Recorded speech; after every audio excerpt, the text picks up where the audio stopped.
Hello everyone, so welcome to this channel. This is my 5th video. ये हमारा DSSB TGT max का crash course चल रहा है अभी, और आज का हमारा टॉपिक है लीनियर इक्वेशन एंड पॉलिनोमियल्स, रैखिक समीकरण और बहुपद। मैंने यहाँ मेंशन कर रखा है 8 और 6 क्वेश्चन। तो 8 क्वेश्चन तो आए थे 2018 में और 6 क्वेश्चन आए थे हमारे 2014 में। तो इस टॉपिक का भी काफ़ी इम्पोर्टेंस है हमारे एग्ज़ाम में। सिंपल टॉपिक है, काफ़ी सिंपल क्वेश्चंस आए हुए हैं। कुछ बेसिक हम देखते हैं और कुछ रिजल्ट देखेंगे, कुछ शॉर्ट ट्रिक्स देखेंगे। इसमें भी वो सारे क्वेश्चन हम करेंगे जो अभी तक एग्ज़ाम में आ चुके हैं, और कुछ एक्स्ट्रा क्वेश्चन और कुछ एक्स्ट्रा कॉन्सेप्ट मैं आपको बताऊंगी जिन पे एग्ज़ाम में क्वेश्चन पूछे जा सकते हैं, और कुछ शॉर्ट ट्रिक्स भी मैं आपको बीच बीच में इसमें बताती हुई चलूँगी। अब लीनियर इक्वेशंस क्या होती हैं वो हम देखते हैं। अब लीनियर इक्वेशन क्या होती है वो हम सब जानते हैं कि an equation in which degree of each variable is 1 is known as linear equation. Means ऐसे इक्वेशन जिसमें जितने भी वेरिएबल्स इन्वॉल्व हैं उन सब की डिग्री 1 होनी चाहिए, तो फिर वो लीनियर इक्वेशन होती है। जैसे कि एग्जांपल है यहाँ पे 2x + 3y = 7। तो दो वेरिएबल्स हैं x एंड y जिनकी यहाँ पे डिग्री 1 है। ऐसा यहाँ पे √2x 3y। तो हमें तो यहाँ पे वेरिएबल्स की डिग्री देखनी है कि जो हमारे वेरिएबल्स हैं उनकी डिग्री कितनी है। तो x, y और z तीनों की डिग्री 1 है। x + √2 यहाँ पर भी 1 है, but year x power 1/2 that mean √x and x + 1। तो जब इसको हम मल्टीप्लाई करेंगे तो x की यहाँ पर क्या पावर मिलेगी आपको 3/2, and 3/2 is not a linear. That means ये 1 के इक्वल नहीं है। सो that means this type of equation is not a linear equation. Similarly √x √y, यहाँ पे भी x एंड y की डिग्री कितनी है 1/2 1/2। अगर किसी एक वेरिएबल की पावर भी यदि यहाँ पर 1 नहीं होती है, 1 के अलावा कुछ और होती है, तो भी आप बोल सकते हैं कि this equation is not a linear equation. अब यहाँ पे मैंने लिखा हुआ है difference between polynomial and equation, कि दोनों के बीच में डिफरेंस क्या होता है, कि एक इक्वेशन क्या होती है, एक बहुपद क्या होता है। तो सिंपल सा डिफरेंस है कि अगर कोई एक्सप्रेशन लिखा होगा जिसमें =0 नहीं है, तो this type of expression is known as polynomials, number 1।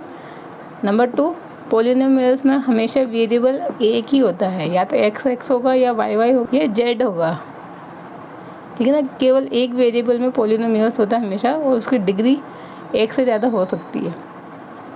तो this is called polynomials of degree 2। ये 2 डिग्री का एक पॉलिनोमियल है।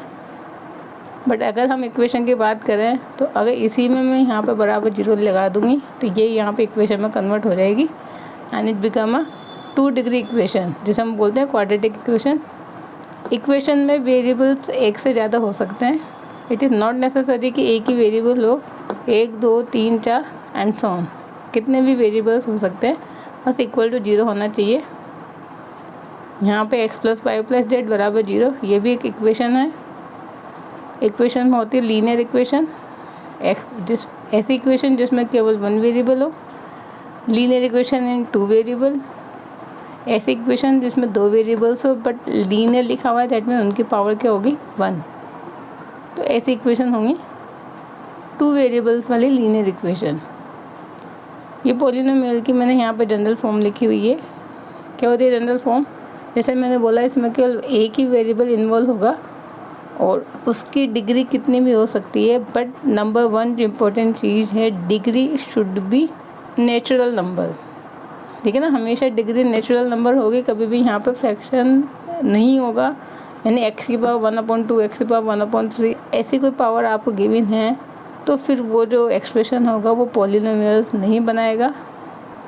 तो अब हम कुछ एग्जांपल देखते हैं, और इस कॉन्सेप्ट पे बेस्ड DSSB में भी क्वेश्चन आया हुआ है, वो भी हम देखते हैं कि क्या क्वेश्चन आया था। सो ये द एग्जांपल्स। यहाँ ये मैंने एक जनरल एग्जांपल कंसिडर किया है। इसमें पूछा गया है which of the following is polynomial, कि इन 4 में से कौन सा पॉलिनोमियल है। तो यहाँ हमें पॉलिनोमियल की डेफिनेशन पता है कि बहुपद क्या होते हैं, एक ऐसा एक्सप्रेशन जिसमें केवल एक ही वेरिएबल इन्वॉल्व हो, नंबर 1, एंड नंबर 2, पॉलिनोमियल्स में जो एक्स की पावर होती हैं वो हमेशा क्या होती है, नेचुरल नंबर्स। कभी भी इसमें फ्रैक्शन वैल्यूज़ या फिर नेगेटिव्स, इंटीजर्स कभी भी इन्वॉल्व नहीं होंगे।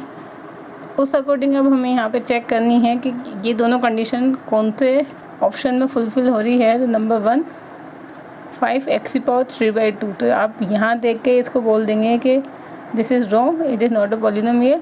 और 2 कंडीशन है, x की पावर भी 3/2 आ रही है और एक अनदर वेरिएबल भी इसमें इंक्लूड है। ऐसे यहाँ पर x की पावर 5 है बट दूसरा वेरिएबल इंक्लूड है, तो ये भी गलत है।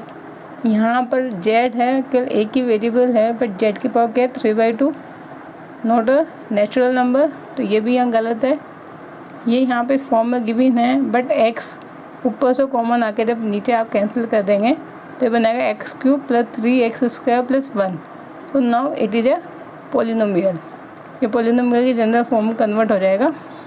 अब नेक्स्ट है, ये हमारा DSSS 2018 में आया हुआ क्वेश्चन है। इसमें ये बोला गया है कि इनमें से कौन सा पॉलिनोमियल नहीं है, ठीक है ना। दैट मीन 3 तो यहाँ पे होंगे और एक नहीं होगा तो हमें यहाँ पे देखना है कि जो 2 कंडीशन जो मैंने अभी बताया वो दोनों ही यहाँ पे फुलफ़िल होनी चाहिए। x की जो पावर है वो यहाँ पे पॉजिटिव इंटीजर्स, एंड नंबर 2, केवल एक ही वेरिएबल इंक्लूड होगा। तो 4 ऑप्शन में एक ही वेरिएबल है। अब हमें केवल देखना है यहाँ पे कि जो पावर होंगी x की वो यहाँ पे पॉजिटिव इंटीजर यानी नेचुरल नंबर ही होना चाहिए हमेशा। तो किस में है किस में नहीं, वो देख लेते हैं। अब x को जब मल्टीप्लाई करेंगे तो 5/2 यानी 5, और यहाँ पर मल्टीप्लाई करेंगे 1/2, 5/2 दैट मीन्स 3।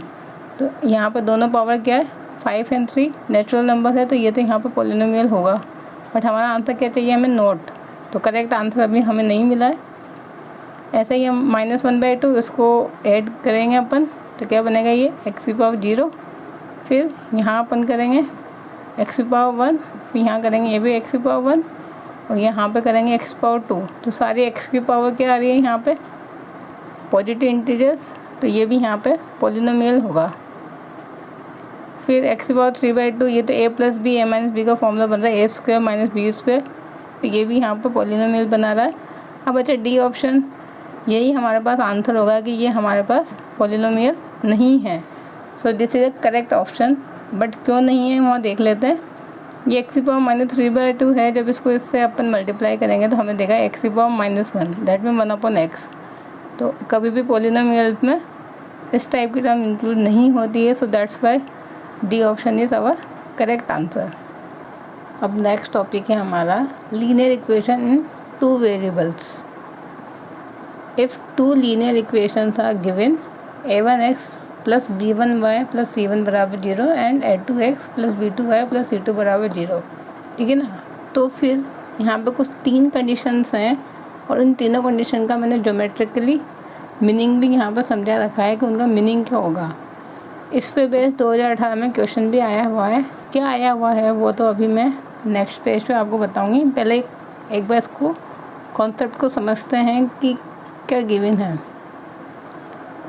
अगर 2 लीनियर इक्वेशन आपको दे रखी है और अगर ये कंडीशन यहाँ पे फुलफ़िल होती है, a1/a2 is not equal to b1/b2, जो x एंड y के जो कोफिशिएंट है उनका अगर यदि हम रेशो निकालते हैं और वो अगर बराबर नहीं आता है तो फिर हम बोलेंगे कि ये जो दोनों लीनियर इक्वेशंस हैं उनका यूनिक सॉल्यूशन होगा। और इसका ज्योमेट्रिकली मीनिंग होगा कि these lines are non parallel and intersect only at 1 point, यानी ये दोनों लाइनें ऐसे कुछ आड़ी टेढ़ी होंगी और दोनों आपस में इंटरसेक्ट करेंगी और हमेशा केवल एक पॉइंट पे इंटरसेक्ट करेगी। कब करेगी, जब x के कोफिशिएंट का रेशो एंड y की कोफिशिएंट का रेशो कभी भी इक्वल नहीं आता है। क्लियर। अब नंबर 2 बोलता है कि यदि x के कोफिशिएंट का रेशो, y के कोफिशिएंट का रेशो एंड कांस्टेंट का रेशो ये तीनों बराबर आ जाते हैं, then both equation have infinitely many solution. फिर इस टाइप की इक्वेशन के एक से ज़्यादा सॉल्यूशन एग्जिस्ट करेंगे और ऐसे केस में वो दोनों इक्वेशंस क्या होंगी, हमेशा कॉन्साइड होंगी। दैट मीन एक दूसरे के ऊपर वो ओवरलैप करेंगी, जिसे अपन बोलते हैं संपाती रेखाएं। फिर नंबर 3 में है कि x के कोफिशिएंट का रेशो और y के कोफिशिएंट का रेशो ये तो बराबर होगा, बट ये आपस में कांस्टेंट के रेशो के बराबर नहीं होगा। तो फिर इस केस में हम बोलते हैं system of equation have no solution. तो इन दोनों लाइंस का कोई सॉल्यूशन हमें नहीं मिलेगा इस केस में, और उसका मीनिंग हो जाएगा कि this type of line are always parallel. तो फिर ऐसी लाइन हमेशा क्या होती है, पैरेलल लाइन्स होती हैं। तो ये कब होंगी पैरेलल लाइन, कंडीशन ध्यान रखना, कब कॉन्साइड होंगी ये ध्यान रखना, और कब एक दूसरे को इंटरसेक्ट करेंगे उसके लिए कंडीशन ध्यान रखना। अब इस पर कैसे क्वेश्चन आए हुए हैं वो हम देखते हैं।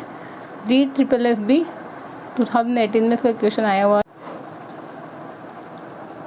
तो ये यहाँ पे ये DSSB 2018 में आए हुए क्वेश्चन हैं, जो भी जस्ट हमने कॉन्सेप्ट किया था। क्या क्वेश्चन है वो देखते हैं हम कि a pair of linear equation in 2 variables x and y is given this one, b1x plus c1y equal to a1, c2x plus a2y equal to b2, and these pair of equation have infinitely many solution if। कौन सी condition fulfil होगी कि ये दोनों equation यहाँ पे infinitely many solution रखेंगे।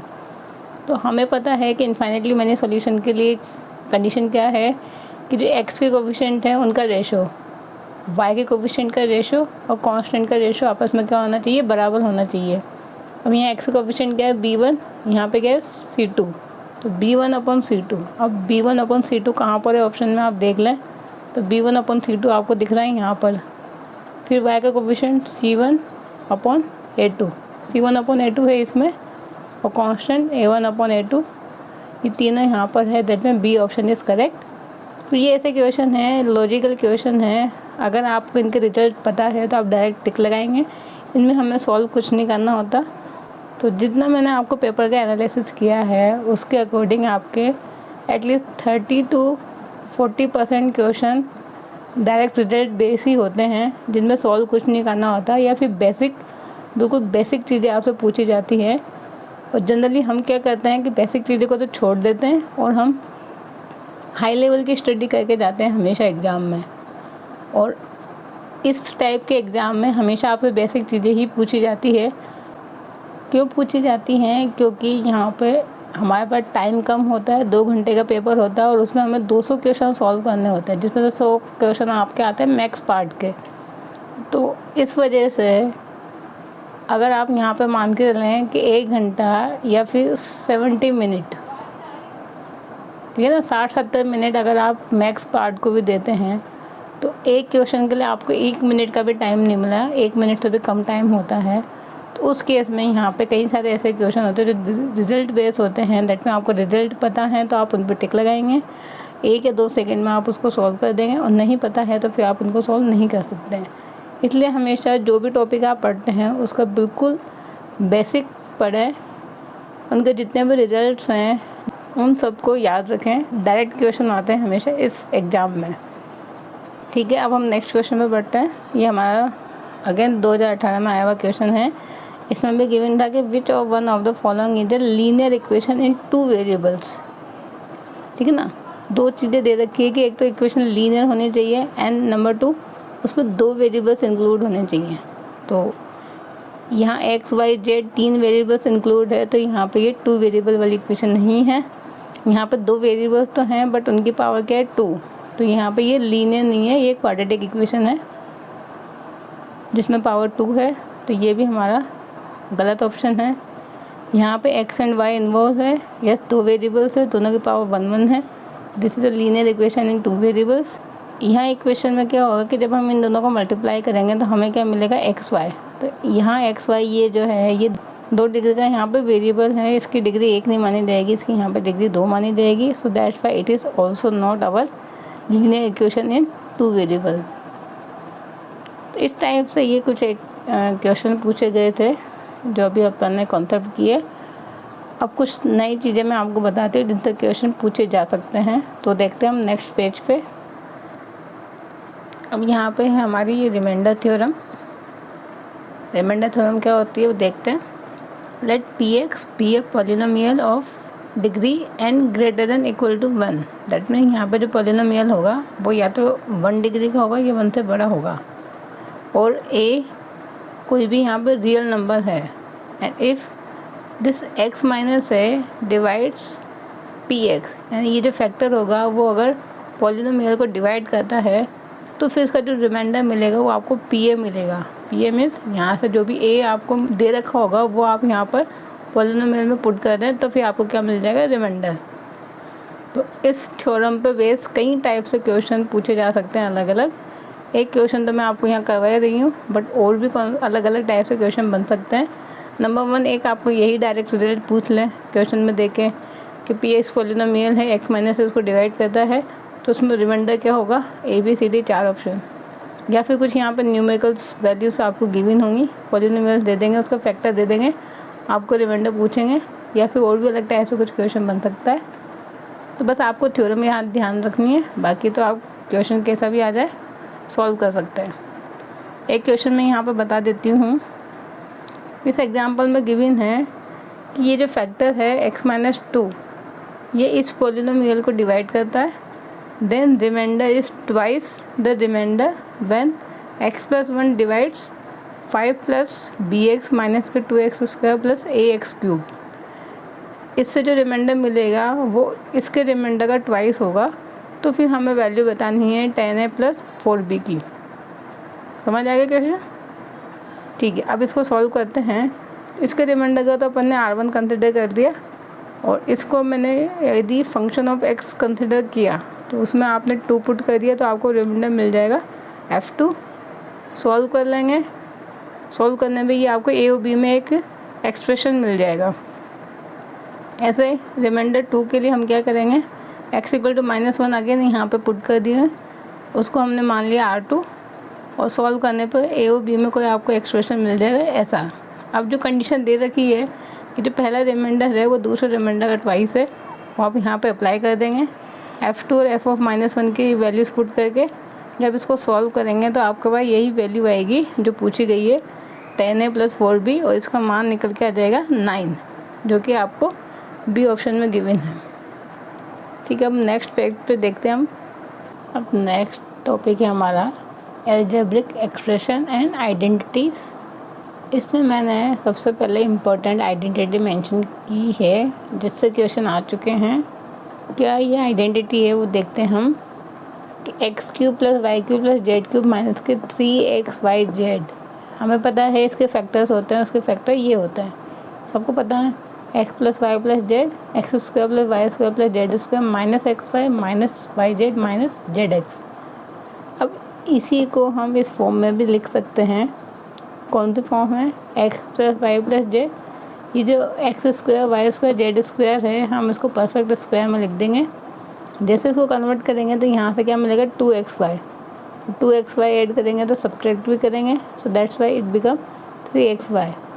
तो ऐसे तीनों में यहाँ से -3 कॉमन आगे जाएगा, और ये -3 कॉमन आ जाएगा, और ये बनेगा xy plus y z plus z x.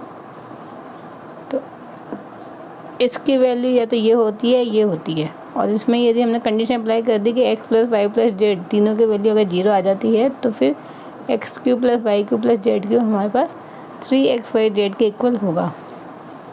अब इस आइडेंटिटी से किस टाइप के क्वेश्चन आते हैं वो हम ये देखते हैं नीचे।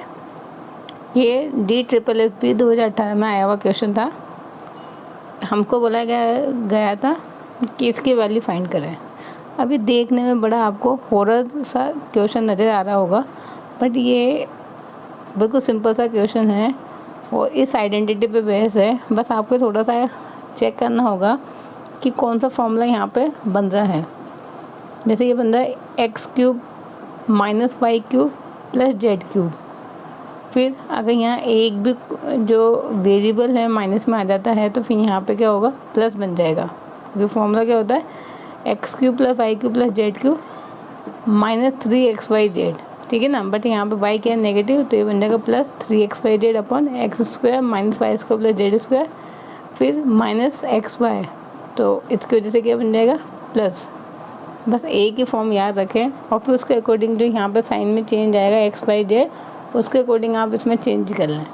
ठीक है ना, तो इसके अकॉर्डिंग मैंने ये फॉर्मूला यहाँ पे लिखा हुआ है। यहाँ पर माइनस वाई था, सो दैट्स वाई यहाँ पे माइनस वाई आ जाएगा और ये फॉर्मूला इस तरीके से कन्वर्ट होगा और इसकी वैल्यू बन जाएगी यहाँ पर x minus y plus z. तो इतना सब कुछ मत ध्यान रखना, आप तो बस सिंपल से एक कॉन्सेप्ट ध्यान रखना कि यहाँ इन एक्स क्यूब के अंदर जो भी वैल्यूज़ लिखी हुई हैं उनके आप साइन देख लेना, जो साइन है उनके अकॉर्डिंग आप इसको सॉल्व कर लेना। जैसे यहाँ पे इसके 1.5 माइनस 4.7 प्लस 3.2, तो बस इनको आप सॉल्व कर लो, जो आंसर आएगा वही क्वेश्चन का आंसर होगा। अगर सपोज यहाँ पे यहाँ पे प्लस लगा हुआ है तो आप इन तीनों को ऐड कर देना, वही हमारा आंसर होगा। सपोज यहाँ पे भी माइनस लगा हुआ है तो इस वैल्यू में से इन दोनों का माइनस कर देना, वो हमारा आंसर होगा। बस ऐसे याद रख सकते हैं आप लोग। तो अभी हमारा आंसर हो जाएगा 0, क्योंकि जब आप इन तीनों को ऐड करेंगे तो हमारा आंसर मिल जाएगा 0। अभी कुछ और आइडेंटिटीज देखते हैं अपन आगे। नेक्स्ट आइडेंटिटीज़ हैं, इसमें है कि x cube plus y cube का फॉर्मूला। तो ये हमें पता है कि x cube plus y cube क्या होता है, x plus y into x square minus x y plus y square. तो जब इसको डिवाइड करेंगे तो इस रेशो की वैल्यू क्या मिलेगी, एक्स प्लस वाई। तो ऐसा कुछ अगर आपको क्वेश्चन में गिवन है तो आपके माइंड में आ जाना चाहिए कि इसका आंसर क्या होगा, एक्स प्लस वाई। या फिर इसकी एक अनदर फॉर्म भी होती है कि x cube plus y cube upon, ये जो हमने x square plus y square लिखा है इसको परफेक्ट स्क्वायर में कन्वर्ट करेंगे, उसके लिए प्लस 2xy माइनस 2xy। तो जो माइनस 2xy होगा वो यहाँ पे माइनस के 3xy बनाएगा। तो ये वाली जो फॉर्म है, इस फॉर्म का भी answer x plus why he मिलेगा। तो दोनों आप ध्यान रखना। सिमिलरली अगर प्लस की जगह पर माइनस है तो फॉर्मूला ये बनेगा और फिर इसका आंसर क्या हो जाएगा, x माइनस वाई। तो अगर इन दोनों के बीच में माइनस है तो आंसर में भी माइनस आएगा, इन दोनों के बीच में प्लस है तो आंसर में भी प्लस आएगा। ऐसे याद रख सकते हैं आप लोग। फिर नंबर 4 है x square plus y square plus z square minus x y minus y z minus z x. इसकी जो वैल्यू है वो हो गया हमारे पास 1/2 एक्स माइनस वाई का whole square plus y minus z का whole square plus z minus x का होल स्क्वायर। जब हम होल स्क्वायर ओपन करेंगे तो आपको यही वैल्यू मिलेगी जो मैंने यहाँ लिखी हुई है। और x plus y plus z का होल स्क्वायर क्या होता है, x square plus y square plus z square plus 2xy plus 2yz plus 2zx। ये मैंने क्यों लिखी हैं, क्योंकि इन पर बेस्ट कुछ क्वेश्चन पूछते हैं हमेशा, उसके लिए हमें ये याद होनी चाहिए, तभी आप इनके आंसर्स कर सकते हो। जैसे एक एग्जांपल मैंने यहाँ मेंशन कर रखा है, जो नंबर 5 आइडेंटिटी मैंने यहाँ पे मेंशन लिखी हुई है उसके ऊपर, if a plus b plus c equal to 9 and ab plus b c plus c a equal to 40 then find the value of a square plus b square plus c square. ठीक है, 4 option आपको given है। तो जैसे ये आपको condition दिख जाए तो आपके माइंड में आ जाना चाहिए a प्लस बी प्लस सी का होल स्क्वायर का फॉर्मूला आप लिख देंगे। अब यहाँ पे आपको ये भी गिवन है और ये भी गिवन है, ये पूछा है, पुट कर देंगे वैल्यू, सॉल्व कर देंगे, आंसर सिंपल आपको मिल जाएगा 1। अब कुछ और हम इम्पोर्टेंट आइडेंटिटीज़ देखते हैं। ये मैंने यहाँ पे नंबर 6 और नंबर 7 आइडेंटिटी मेंशन कर रखी है और इन पे मैंने मार्क किया हुआ है वेरी वेरी इम्पोर्टेंट। हो सकता है कि इस बार आपको इससे क्वेश्चन देखने को मिले। ये आइडेंटिटीज़ क्या हैं कि यदि a प्लस 1/a की वैल्यू गिवन है आपको k, या फिर हम इसको इस फॉर्म में भी लिख सकते हैं, क्वाड्रेटिक इक्वेशन के फॉर्म में। इसको आप सॉल्व करेंगे a स्क्वायर प्लस 1 और फिर इधर जाएगा ये a इसको इधर लेके आएंगे तो a square minus a plus 1। तो या तो ये गिवन हो या ये गिवन हो, तो फिर 3 स्टैंडर्ड्स वैल्यूज आप ध्यान रखना और बाकी की हम डिराइव कर सकते हैं। वो जैसे कि आपसे पूछे कि a square minus 1/a square की वैल्यू बताएं तो इसके फैक्टर कर दें a प्लस बी और a माइनस बी। अब यहाँ पे a प्लस 1/a की वैल्यू तो आपको गिवन होगी, a माइनस 1/a आप यहाँ से फाइंड कर लेंगे, वैल्यूज पुट कर देंगे, आंसर मिल जाएगा। तो केवल ये 3 ही वैल्यूज याद रखनी है। कैसे याद रखेंगे अब देखते हैं कि अगर a प्लस 1/a या फिर क्वाड्रेटिक इक्वेशन में यहाँ पे माइनस है और ये प्लस है, तो फिर a माइनस 1/a की वैल्यू हो जाएगी k square minus 4, a square plus 1/a square की वैल्यू हो जाएगी k square minus 2 and a cube plus 1/a cube की वैल्यू हो जाएगी k क्यूब माइनस 3k। ठीक है ना, अगर a प्लस 1/a गिवन है तो a माइनस 1/a क्या होगा, ये यहाँ से याद रखना। फिर a square plus 1/a² k² -2 और a³ plus 1/a³ this one. Clear?